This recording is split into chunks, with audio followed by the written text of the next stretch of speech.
Welcome to my world. 2 escargot, pate, frisee, 2 green salads. Okay, man, it's what here? Lamb chops, steak frites.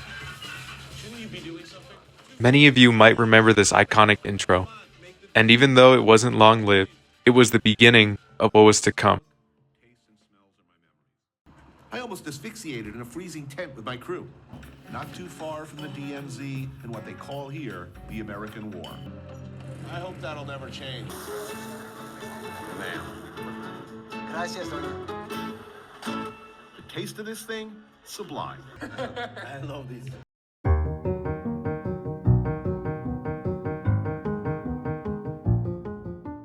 Greatness doesn't always come from being the loudest in the room.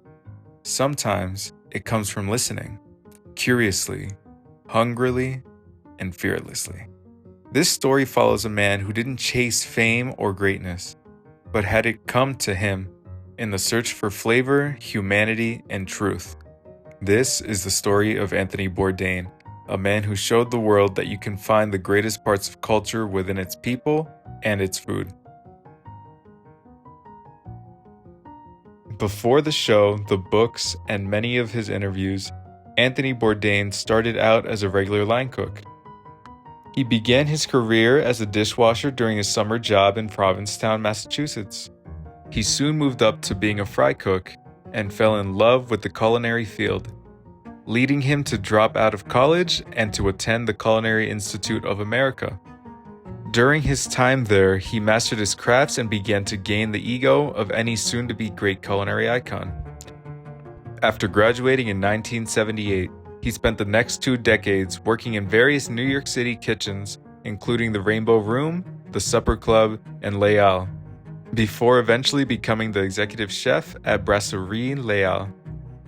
For the most part, he was looking for the best monetary opportunities, which would lead him to becoming chef de cuisine of many restaurants without actually having the experience for it, which eventually led to him regretting his choices of taking that position so early in his career instead of going to mentor under other great chefs like a lot of his fellow chefs did. However, we don't really know how much he regretted it, seeing as to how well he ended up doing in his later life. Thank you so much. This is totally better than the Playboy Mansion. You know that the Playboy Mansion totally smells like old man ear stink. But his real breakout didn't come from just cooking food, but through it and the life behind the doors of the kitchen in his book, Kitchen Confidential. Kitchen Confidential wasn't just a bestseller, it was a manifesto.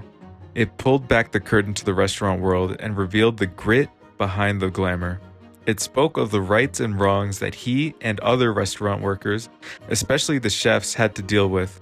He wrote of the tactics and the malpractices of the restaurant world. All in all, Anthony Bourdain wrote Kitchen Confidential to reveal the unfiltered realities of restaurant kitchens, aiming to dispel the romanticized image often portrayed in popular media. It never occurred to me that anyone outside of the tri-state area would read this thing. But that was a very freeing thing, this certainty that, or this being liberated from any image of who might read it and their expectations, and that's a business model I've clung to. You know, I think it's been very useful since then. You know, I joke about not giving a shit being a good business model. But you know what, it is, especially in television. Bourdain didn't just travel; he immersed himself in foreign life. In every back alley, he found a connection. In every meal, he found a memory. He traveled through so many places around the world that over time he encountered people from non-English speaking countries that would recognize him on the streets. ¿Cómo está? Mira, yo no voy a dormir 3 días. Estoy emocionada, fascinada, que yo lo he visto corretear por todo el mundo. She says she's seen you run around the world, and if you like this food, she won't sleep for 3 days. Oh, I'm very, very, very happy. Very happy. It's amazing flavor. But the problem about that is that he didn't like his popularity. He didn't believe that he was a celebrity, but had to acknowledge it either way.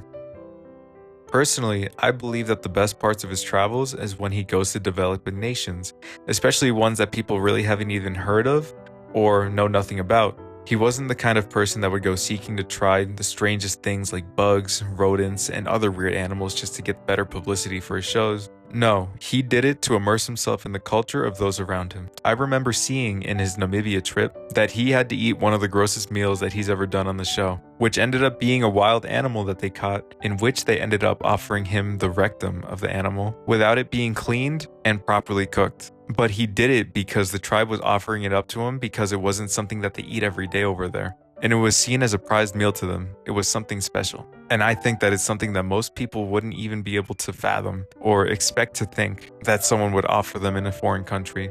Of course, just because he didn't want to be rude, but also because that was part of their culture. Ungrateful, culturally insensitive, rude, maybe. There are limits to what I can bear. Yes, even me. And I've reached my limit. Okay. I've gone way beyond it. It's okay. Chewy. Through his journey, he ate with presidents, poets, punks, and peasants. But he didn't romanticize it, he humanized it. But chasing greatness has a cost.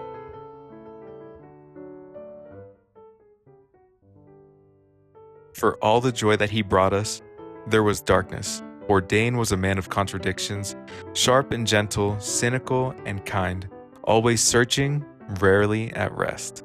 In his series Parts Unknown, Bourdain would often go to places that people didn't really know the actual story of, which he would take it upon himself to go and find out the truth of those places.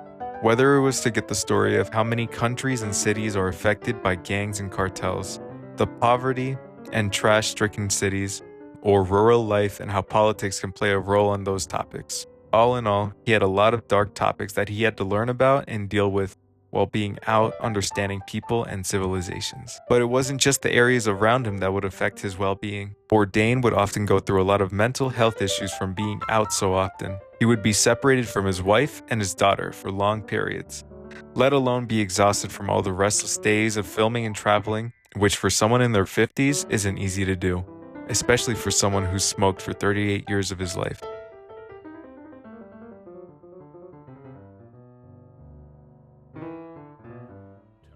Anthony Bourdain didn't just teach us how to cook. He taught us how to see, how to look at the world with open eyes, an open mouth, and, most of all, an open mind. As someone who has seen all of his shows and read Kitchen Confidential and Medium Raw, I think that saying he is great is an understatement. There will never be anyone else like Anthony Bourdain, a sarcastic and cynical, yet understanding, open-minded, and raw person. He showed us how to see, and now it's our jobs to figure out what to do with that. He didn't chase fame, he chased stories, people, and truth. In that case, Anthony Bourdain found greatness and inspired millions to chase their own. If I do have any advice for anybody, any final thought, if I'm an advocate for anything, it's to move as far as you can, as much as you can, across the ocean or simply across the river. The extent to which you can walk in somebody else's shoes or at least eat their food, it's a plus for everybody. Open your mind, get up off the couch, move. If you guys enjoyed this little memoir of Anthony Bourdain, I would really appreciate it if you guys liked the video and subscribe to the channel, as I have a lot more content like this coming up. Thank you.